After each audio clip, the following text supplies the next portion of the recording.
There are many, many differences between Catherine, the Princess of Wales, and Meghan Markle. And I can't help but see a huge distinction between them, comparing Catherine's video giving a cancer update and Meghan Markle's appearance at a very elitist bookstore in Montecito. It's becoming so apparent that Catherine, even though she is the Princess of Wales, the future queen, that she's worn jewelry worth millions upon millions of dollars, that she is actually the more approachable one. She is actually the more normal one than Meghan Markle. And this really does spell doom for American Riviera Orchard because Meghan Markle is supposedly trying to bring luxury to the average person. We've heard that tagline in many things. But when I look at Catherine, I see a normal person. When I see Meghan Markle, I think of a vapid, vain, and shallow person, to be honest, and one that is completely detached from the normal world and could not even fathom for a second what it is like for the average person, or is just so deluded she doesn't even want to think what it's like for the average person. And we see this again with the video the Waleses put out and this bookstore appearance because the bookstore is in Montecito. It's very elite. Oprah Winfrey was there. Other upper echelon of Montecito was there. Meanwhile, Catherine and her family are hanging out in Norfolk playing card games. I don't know about you, but I know which family I gravitate towards more than Harry and Meghan. And once again, this is going to be disastrous for them because, again, royal needs to be something above, but also they serve themselves very well by being down to earth. And Harry and Meghan are pretty far up in the ozone at this point to their own detriment. So we'll be talking about this latest article from Town and Country and Harry and Meghan's appearance, where Harry doesn't even get mentioned once, even though he's the entire reason Meghan Markle is there, at this recent Godmother's bookstore, which apparently Harry inspired the name of. If you don't know, because his godmother is now Oprah Winfrey. Oh, yeah. But if you guys haven't been to Royal News Network before, hello, my name is Brittany. I provide compelling royal commentary. So if you guys want to hit that subscribe button, I would absolutely love it because I would love to have you back. We have so much fun. We just did the Crown Report. There'll be a live show every Tuesday at 3 p.m. Eastern Standard Time. And it's just a time to go over what all the other royals are doing because I don't get a chance to hit everything this week. So we talk about big stories, small stories, things that are changing. This week, we talked about the Norwegian royal family is taking a hit after a series of scandals in August, and also about Catherine and the video of her cancer update and how somebody just, I guess, wanted to poo-poo it for no reason. So again, guys, if you want to check that out, I'll put a link up here. But let's get into this because I saw a picture come through my wire and I was like, oh my gosh. So we saw some initial pictures of Meghan Markle at some sort of book reading. Oprah was there and there was a picture posted. I'm like, oh, she looks kind of terrible here. And she still kind of looks terrible in this jumpsuit. But now we've got more. And I just was looking at this thinking, it's like, does Meghan Markle really feel like this actually appeals to people? Does she really think this image is going to resonate and help her sell products? Because I don't think it is. Because again, royalty has to walk this very, very fine line between being approachable and down to earth, but also they are wearing jewelry worth millions of dollars. I don't have jewelry worth millions of dollars. I do have my Ana Lucia stuff. And if you like them, use your code Royal20, saves 20%. Just want to throw that out there real quick. But when it comes to the royals, they do wear all these things. They attend these events, grand events, state events that most of the rest of us don't get to go to. But they serve a very important role. And so they have to bridge all these different worlds and they have to do it very well. And I feel like the video that Catherine and William shared did that perfectly because the family was so stinking normal. In fact, I feel like one of the most natural scenes was this, the family around the table playing cards. That's so fun. They're messing around. And then we also have this great moment where they're in the field and this caterpillar got in Charlotte's hair. Her dad gets it out. To all those who are and then he continuing their teases her own with cancer it. Like, journey.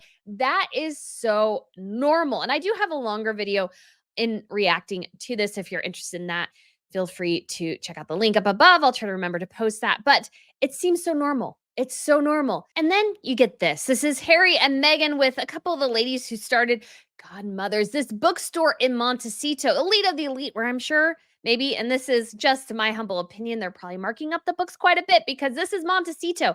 And this is going to be an elitist bookstore. It just is. It just is. And so they are there with Victoria Jackson, who I believe she's one of those big cosmetic founders. Meghan Markle has borrowed her jet. And then Jennifer Rudolph Walsh. And this event, of course, was attended by Oprah, so many people in Montecito. And of course, they had to have Town and Country cover it because nobody apparently has ever seen a bookstore before, or I guess read a book or whatever. And Prince Harry helped to name the space, of course. And so you really do need Meghan Markle to really truly sell this bookstore, because otherwise, in Montecito, a place most normal people don't go, because if they go to California, they go to Los Angeles. Very few make it up all the way to Montecito. You really need to highlight this thing to the world. Again, and you see how really, I think, and very much, Meghan Markle has always struck me, and this is my personal opinion. I think she's vain, I think she's vapid, and I think she's shallow. She's somebody who thinks she's deep, but in reality, she is in fact very shallow. She doesn't really have anything to offer. That's why when you listen to her talk, it's really just meaningless platitudes and word salad, because she really doesn't have anything to say. She literally has nothing to say. And so let's get into this article, because this is very interesting. She wore this jumpsuit, and of course, there's a whole article all about her wardrobe. But again, Meghan Markle is choosing the silhouette on top every single time. It is boring, it is tired, it is drawn out. And the thing is, she wears almost the same exact colors every time, which are neutrals. And so it's excessively boring and uninspiring. She's not good at this. So she's no fashion maven, but again, Town and Country had to have a whole separate article about her wardrobe, because, like she did in the New York Times, she told us essentially why she wears things anymore, because she realized that, oh, people buy it, and if people buy it, I can probably make money from it. That's why she invested in Sesta Collective. It wasn't really to help the company, it was so she could make money. And then granted, that is what investment is about, is eventually making money. But she's really truly doing it because to her, her fashion makes her money. And she wants to be an influencer. She is essentially an influencer. I did a whole video on this, going from influencer to royalty back down to influencer. Like, this is her level. She has always been an influencer level. And granted, I think there's a lot of intellectual influencers, but she's not one of them. So let's get into it. And one of the ladies who I think owns this has a PhD, but also is an expert in astrology. I find those two things hard to mix together, to be honest. So Meghan told Elizabeth Holmes, who wrote this piece, for me, sneaking to New York 5 years ago was a really big deal. Oh, I snuck in and nobody noticed because they didn't really care, Meghan Markle. And so she described how she put a cap and kept her head down. Again, because she has to dramatize everything. This is a woman who lives for drama. She has to dramatize everything. And so she goes, I was so uncomfortable being out in the world. She continued, hinting at the fraught time with her tenure as a working world, the safety of what I was craving. I knew I could find in a bookstore. Yeah, because probably nobody knew who you were in a bookstore and nobody cared. They're looking at the books. They're not looking for you. And Meghan just doesn't strike me as somebody who goes into a bookstore. I love bookstores. I have a whole bookcase right there, and I have one exactly the same size. It's the exact same bookcase across the way, also filled with books. And I had 3 bookcases filled downstairs. Now, granted, I don't get to read all of these books as much as I want to, but I have them there because I love books. I have a quote there. I cannot live without books. I love books. I can't see Meghan Markle in a bookstore except for the looks of it. I love going to bookstores. I love finding old books. If you remember, you saw, and I'll try to put a picture in here, I found a very, very old book printed in 1680. And it is a royal charter for the city of London written by Charles II. And I was so excited to find that. I should not have purchased it because it was a little pricey. But I thought because I had this channel, it made sense to invest in something like that. And I have other old books. I have one that it's a French, German, oh gosh, I can't remember the term. It's like oh gosh. It's basically a transliterate dictionary type thing. I know I'm describing it wrong, but it has French on one side and German on the other. And the font's different because it's old. It's like from the 1700s. And there's even, and I love it, a man in a top hat doodled in, like, you can tell it's old style ink, doodled in the front cover. I love that. I typically look for books anymore now, older books, where somebody's written in it. I don't want it pristine. I want somebody to have written it. And I just can't see Meghan really appreciating books. I just can't see it. And to me, it's about like the transition of time. Like I have this old cookbook and I've talked about it a couple of times. It has like some old recipes down in it. You can tell this book was well used and it's over 100 years old. And I have these because I love them. And I can't see Meghan Markle going, yeah, she's going to hang out at the bookstore and really look for books. I mean, if there's a bookstore anywhere, I'm going to find it. And I'm going to, even in antique stores, I go and hunt for books. So I just don't totally believe this, and that she's so into having this bookstore is just a little ridiculous.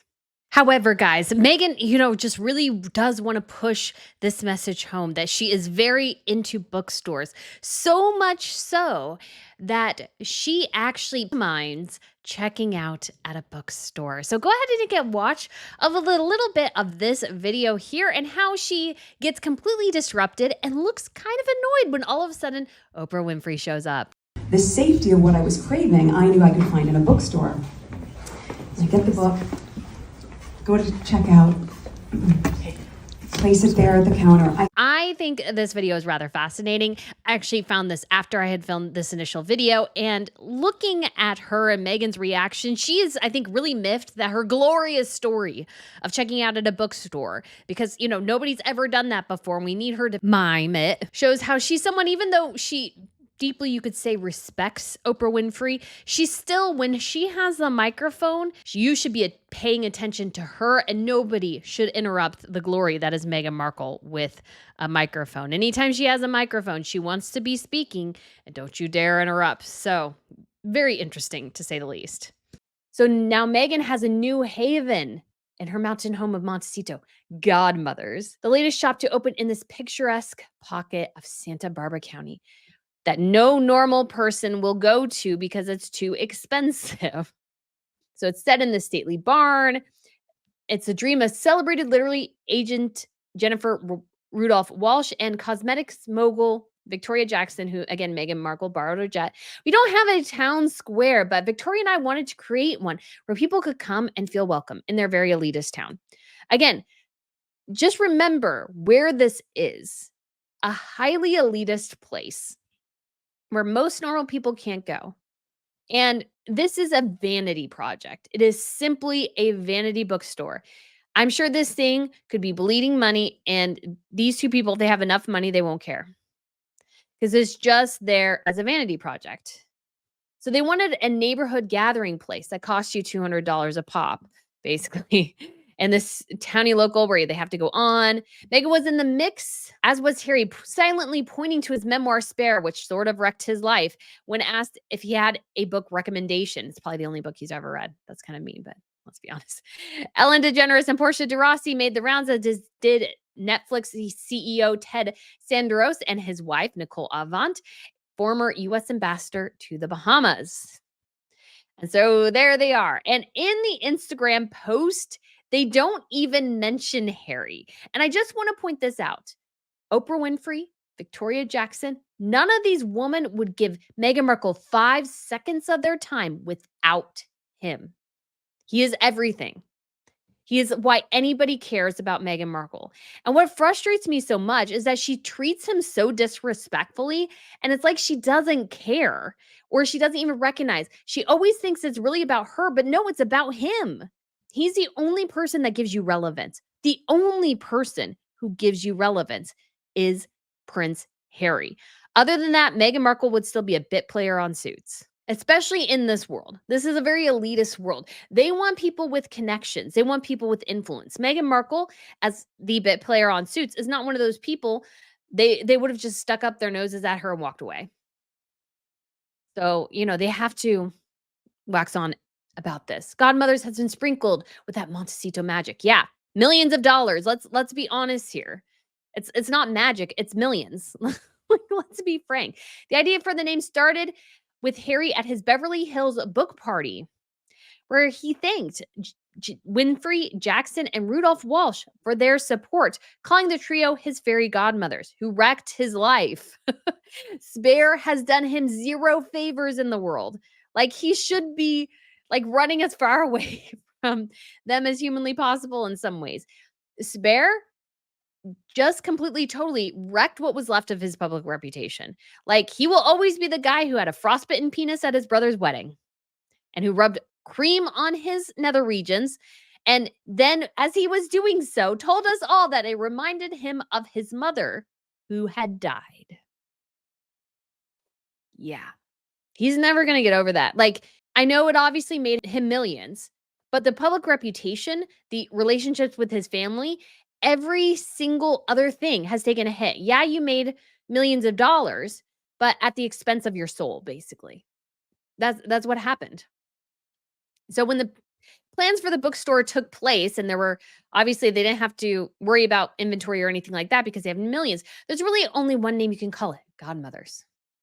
Now, the Duke's memoirs feature prominently on the store's Our Local Authors display. The guy didn't write it, and some of it reads like text messages. Give me a break. Another standard of the bookstore features a glow up here. Meghan's children's book, The Bench, which did not sell, is part of the assortment, along with titles from Winfrey, DeGeneres, Rob Lowe, Cameron Diaz, and more. Again, because this is all to suit all these people's egos. This is all to lift up their egos. The interior of the store rises to its clientele, not to you, to the clientele. Structure is taken down to the studs by designer Martin Lawrence Bullard. The main floor is a cornucopia of books displayed artfully on dark shelves that allow the covers to pop. I don't really care if the covers pop. Actually, I do. Well, no, titles. Titles get me. Sometimes covers do, but it really is title of the book. If you title a book well, you have a friend in me. But again, this is all about vanity. It's not about the books. It's about vanity. There's no depth here. It's, oh, we need this to look good, not are we getting the best selection? Are we perhaps challenging our local community by putting in some new ideas? Are we actually helping people? Or is it just a vanity project for us to say that we own a bookstore? You know where I stand on that. A large fireplace is there, sheepskin armchairs. Oh my gosh. It's a bookstore, guys. You could get the same thing from Barnes and Noble and pay half the price. Oh gosh, the experiences of the elite, right? Are you getting it here? This is all about the elites, not about other people, and I'll tell you why that's important after we get through the article. There's large framed pictures of Maya Angelou, Eleanor Roosevelt, famous women, along with Gloria Steinem, and where members of the just launched Founders Program can reserve the living room-esque gathering space. Membership costs $200 a month for individuals and $350 a month for families. For families. Yeah. Mhm. Mhm. Yes, I also have a membership at Barnes& and Noble, and I get dollars off my books. I don't have to pay $200 a month to be a membership of a bookstore. That's ridiculous, and I'm sorry, I highly doubt the second floor living room-esque space is really something people are going like, this is just frivolous wasting money because I'm sure all these people have the same space in their home. Like, seriously, it's just so ridiculous. I don't know, across the way, there's a children's section, floor to ceiling chalkboard and board books placed on the bottom shelf within reach of the littlest hands. And oh, we got to get Oprah and Meghan hugging. We see here Oprah's micro bag because, micro mini bags are in. And I was just curious. Oh, you can't really tell. It's just curious. Meghan Markle's ring looked different to me, but there might be the angle. Their pretentious pinky ring is back, y'all, because Meghan Markle really only cares about impressing Oprah Winfrey. That's all she cares about. So this is a woman who's going to launch a lifestyle brand aimed at bringing luxury to everyone. But her really sole focus are these people. These are the people she wants to impress. These are the people that she's most interested in hanging out with. These are the people who she really cares about. So I just want to get across because Meghan Markle is building a brand, I believe, where she just wants to piggyback back off her fame and get lower income people to buy things without any heart. She has no heart for these people. She has a heart for these people. She wants to be in these upper echelons. She doesn't care about anyone else. That is just my opinion. So they had some vintage Airstream serving as food trucks. Nobody opens bookstores, Jackson says. Yeah, they do. They do. They do, given the again, these people are so out of touch. Given the times that we are in, with all that is going on in the world, it is comforting for people. Yeah, there's Barnes and Nobles everywhere or Waterstones. I go to Waterstones every time I'm in London or anywhere in the UK because they have great books. I've gone to bookstores in the Netherlands. I found the Catherine Amalia book in the Netherlands. There's bookstores everywhere. You can find great used bookstores too. Great books, great prices. Like, this is not hard. But these people live in their own delusional fantasies. So these people have no connection to reality. And so they are pitching the town and country. I don't know who reads town and country, but honestly, like, who are they pitching here? Who is supposed to like connect with this? This is ridiculous. So Godmother's offers a rare glimpse into the rarefied setting of neighboring Montecito. So it goes into description. The sense of community here is wild, Paramount's Robin said. Up here, there is real time for connection. James says, a welcome change from the little moments she shared with lots of friends in Los Angeles. It's quality time. It's Mayberry for rich people. At least Jane Lynch is telling the truth here. This is Mayberry for rich people, but not even Mayberry, because these people have no connection to Mayberry. Again, because I don't think most of these people actually really care about each other. They're there to use each other to get ahead.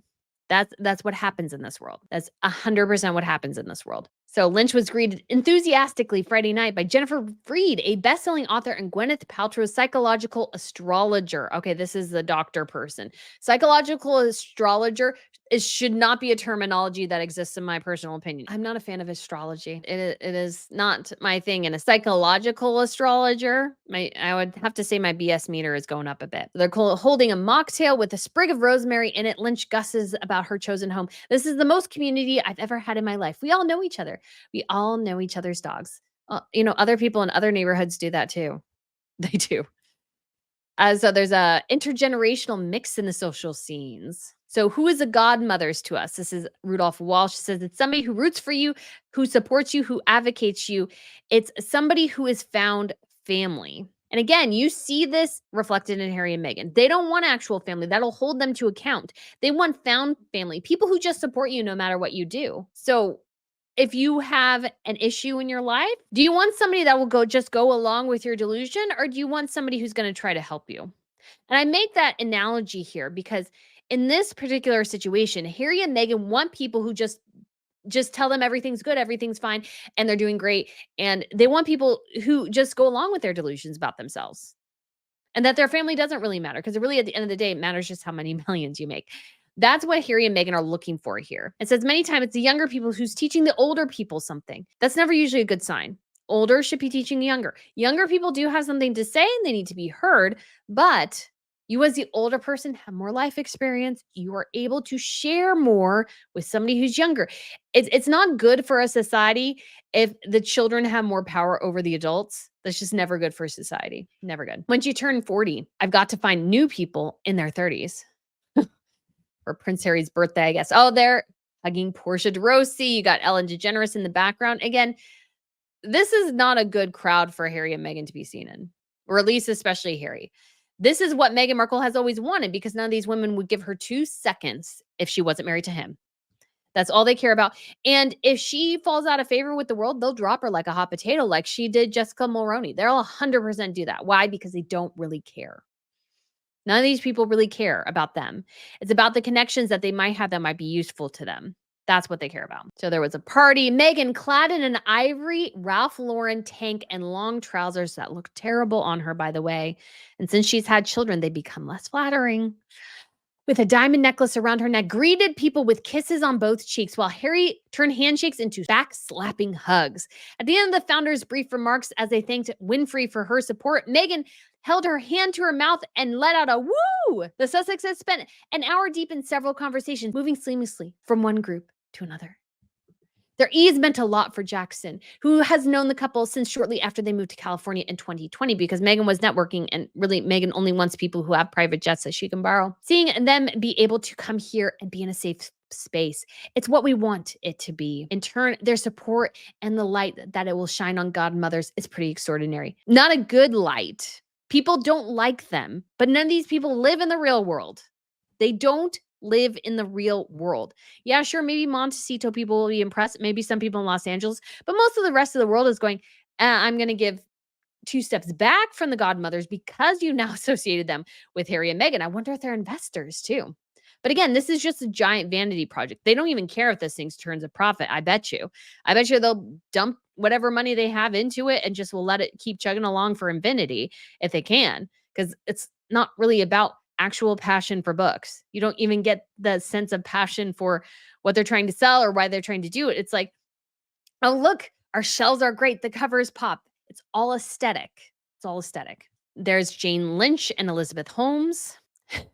So the question was, maybe a bookstore would be fun to do because they don't really have to think about like the mechanics of it and the resources they'd have to put into it because they have plenty of people to pull from. And so my journey is one from scale to intimacy, Rudolph Walsh said, from filling arenas and creating giant bestsellers to the joy of handing a book to somebody in our store and saying, here, read this. You're going to love it. So just more about this. When someone suggested they create a banned book section, Rudolph Walsh declined. We have banned books all the way through our shelves. We're not here to make a political statement. We're here to make a home for people. Oh, you got Ellen DeGeneres right there. Oh, that. I don't like that. Who is that? Anyways, Hunter says they envision a world where everyone that walks through the doors of godmothers isn't equal, recognizable or not. They can gather together and connect over their passions and their interests, not over their bank account or their celebrity status. Yes, again, so there's no depth here. Not only are Harry and Meghan, I think, shallow, vain, and vapid, but sounds like this whole bookstore concoction is a little bit like that way too, in my humble opinion. So they have obviously all this star power. And then for this kind of like pre-event or something, Meghan was there. Meghan, oh, this was on the Saturday event right before the Queen's funeral. Meghan was the only other VIP in the crowd filled with notable names to take on the mic on Saturday because she cannot go to an event where you don't give her a microphone. She is constantly in search of a microphone so she can lecture at you and, give you, I don't know, who would want to listen to her give you a lecture or advice? Yeah. Clad in a black linen Club Monaco jumpsuit, because remember, you need to buy it. She thanked the founders for not just creating the space, but for holding the space for so many people to be seen through the pages, either in laughter and grief and feeling less alone. Again, this is vacuous nonsense.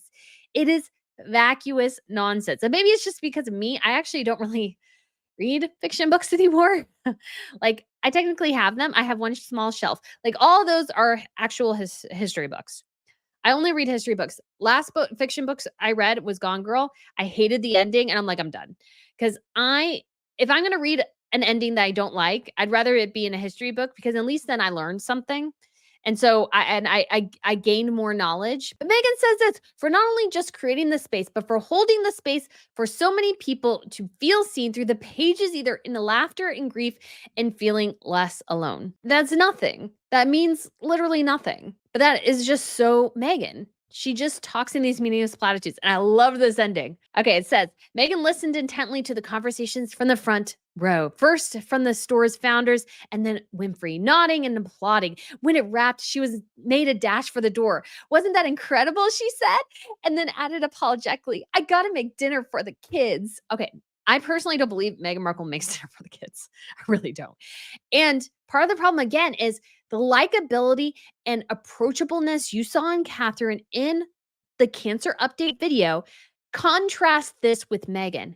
We know Catherine makes dinner for her children. How do we know that? Because we see her interacting with her kids and we know she is a very hands-on mother. We also saw them making, I believe it was muffins or cupcakes for the coronation. And there was just those sweet pictures of them in the kitchen. We don't have any of that for Meghan. This is the other thing I noticed too, is that because Harry and Meghan have kept their kids so siloed and away from everyone, they're actually less approachable because you don't feel that connection to them because they just seem so cut off from everything. There's nothing that softens them. Children, I think, soften you. You see William cuddling with Louis or Louis cuddling with him. Louis voluntarily goes up to his dad and cuddles with him.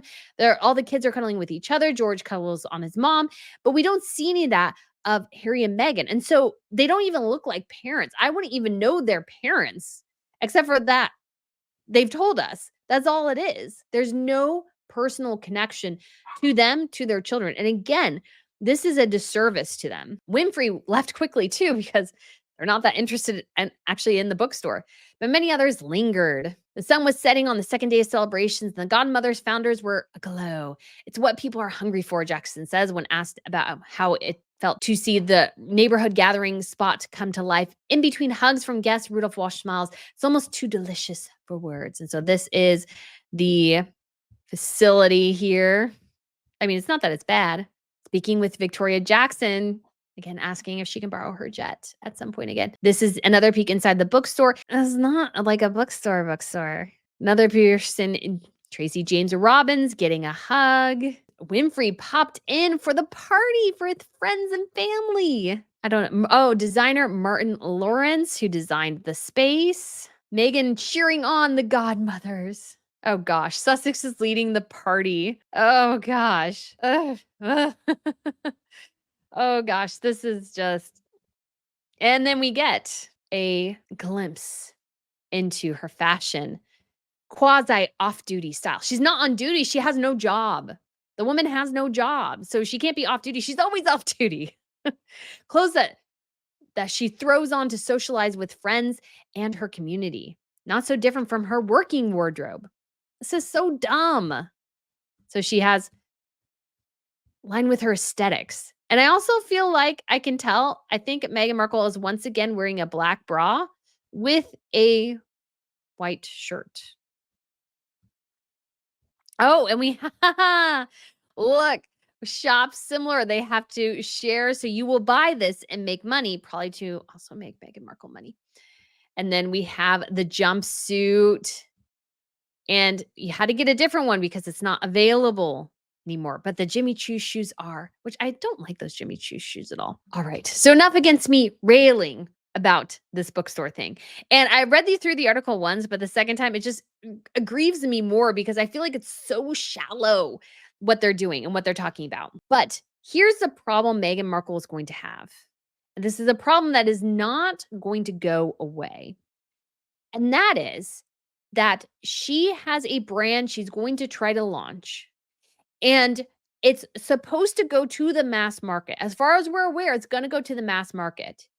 And she is looking more distant and removed from normal people as ever before. Meghan needs to connect to the average person. And going to this elitist event and all this sorts of things and showing off her famous friends is not going to endear her to her potential audience. It's removing them even more. And yes, if you are wealthy, if you have famous connections, you can have like multiple levels. But I think what's interesting about the aristocracy is yes, they are very remote in some ways. They live very different lives than most people. But at the same time, too, you can see them roughhousing with the rest of the families and the kids at different events in the UK. Catherine and William and the Peters kids and the Tyndall kids. And maybe at some point when they get a bit older, Eugenie and Beatrice's kids, although they usually don't go to those events. But you see them doing these normal things. We don't see Harry and Meghan really do normal things.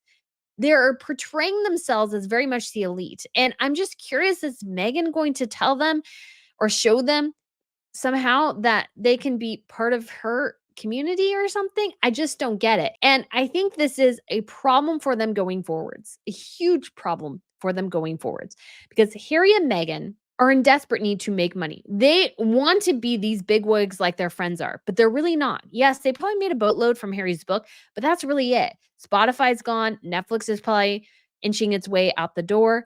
And the Lemonada deal, the Lemonada is going to be sold. Maybe Meghan has invested in it. I don't know. But if it gets sold and they decide, hey, Meghan Markle apparently can't do two things at the same time, why are we putting this woman on retainer if she's not going to do anything? They might just let her go. And then maybe they have a bit more of the publishing deal left. But what do they have after that? I mean, it's really almost all coming down to American Riviera Orchard. And that thing is in trademark and development hell. And it's looking increasingly bad to everyone. And I'm sorry, but a splashy event in Montecito is not going to make up for your terrible troubles when it comes to your brand.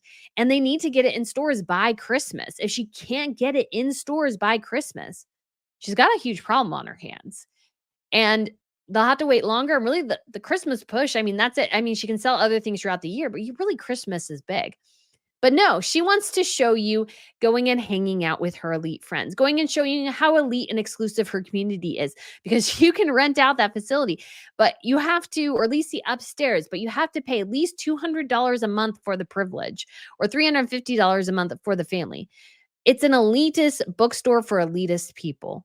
It's comes across to me overall as a very pretty building with a very pretty display, but no soul really. There's no heart and soul in it because it's all really about vanity, not really about the impact that books can have in your life and how the legacy of the written word has allowed us to look back through history in astonishing and amazing ways. I mean, the importance of just the written word in different texts and stuff, like how important that is to understanding our past, because there's big sections, especially of Africa, where they don't really have a history because nobody wrote anything down. The process of writing things down, of retaining things, is just so critical. But I doubt that store has much of a history section. But if I ever get down to Montecito, I will let you know if I find any history books worthwhile. I kind of sort of doubt it. Kind of sort of doubt it. So, anyways, guys, let me know what you think of this video. I will be working on something, obviously, of Harry and Meghan dropping, or Netflix via Harry and Meghan, I don't know, dropping their Netflix promo, piggybacking off of Catherine's cancer update. It's so despicable.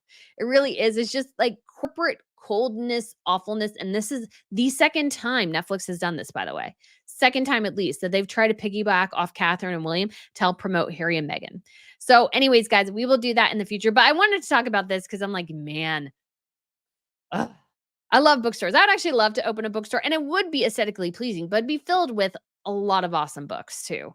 A lot of really interesting books. I just think that one probably has a certain political bent, certain philosophical and spiritual bent that I don't think would appeal to me. So I will go with Barnes and Nobles, Waterstones, any secondhand bookstore of the week where I can get some amazing deals, and not to a place where I may have to pay $200 a month for the privilege of using part of the space. So guys, thank you so much for watching, and I shall see you very, very soon. Bye.